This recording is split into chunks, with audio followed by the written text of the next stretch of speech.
Hey guys, so today is a little bit of a darker video, and that's just because I can't get good lighting, I'm in a rush, and I didn't have any other time besides today to do this video. So this is my October wrap up. I read 6 books over the course of October, which I think is pretty decent, but yeah, let's go ahead and get into it. So the first book that I read was Charley Bone and the Castle of Mirrors.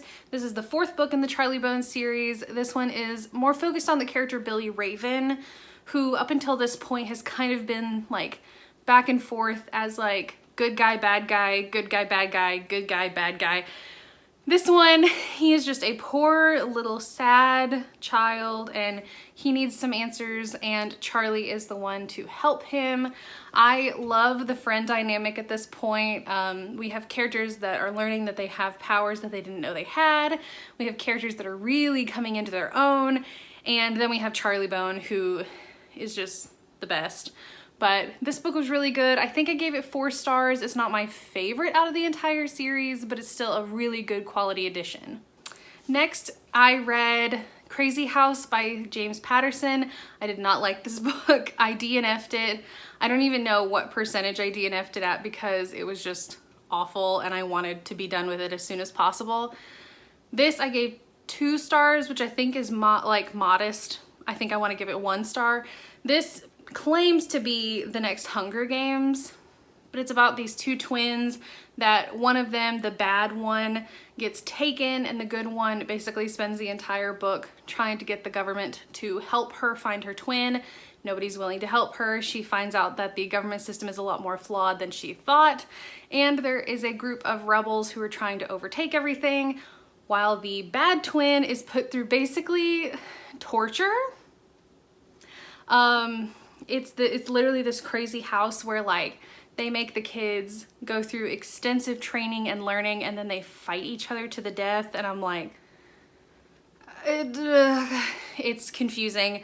I didn't like it. I don't want to talk about it anymore because it just leaves a bad taste in my mouth. The next one again is one that I did not enjoy, and that is The Assassin Game by Kirsten McKay. This is one of the books that I got at McKay's, oddly enough, for the $75 worth of books that I didn't know what they were about. This is about a school that is on an island off the coast of Wales. And these kids are like really gifted or really rich, and they play this game called the Assassin Game. And this year somebody takes it a little too far and they're trying to figure out like who it is, what's going on, all while trying to play the game. And the romance element in this book just overpowered everything. I didn't like it. It like kind of, I don't know. It kind of felt like a I've always known you were the one type thing, but it wasn't done very well. So I don't know. I wish the game would have been fleshed out a lot more and just like been a really intense, gritty book that I really wanted it to be, and sadly it was not.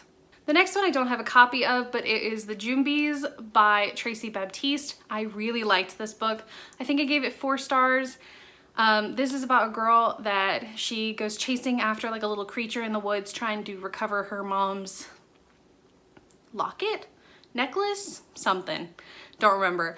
But she accidentally awakens something in the forest that has been kind of dormant or waiting for forever, and it ends up being a Jun Bs and just wreaks havoc amongst the village that she lives in and kind of threatens her home life. And it's based on like Caribbean, I keep saying Creole and I feel really bad for saying that because I didn't know, but it's Caribbean mythology and folklore.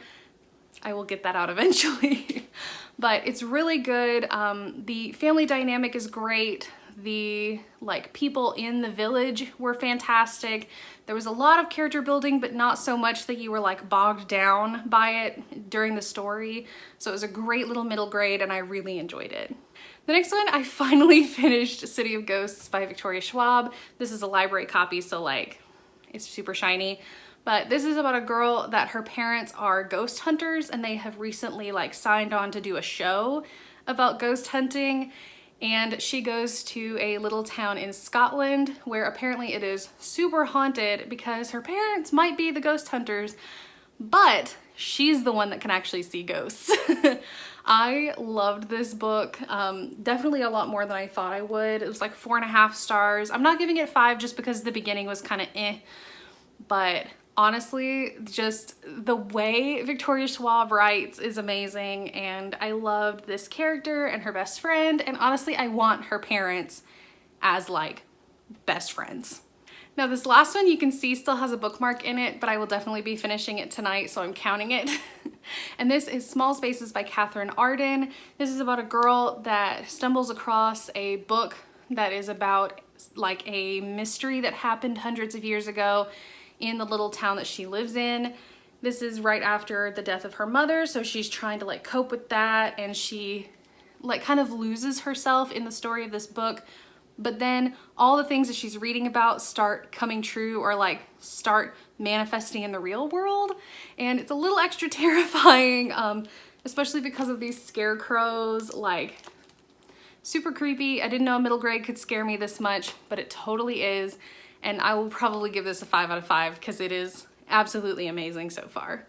So yeah, I know this video was pretty quick, but those were the 6 books that I read in October.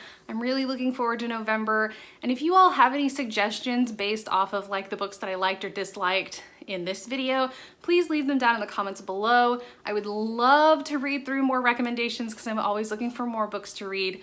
Please do follow me on Instagram, Twitter, and Goodreads because that is where I will be posting about what I'm reading and what I'm thinking. And if you want pretty nails like mine, I have my Color Street link down below.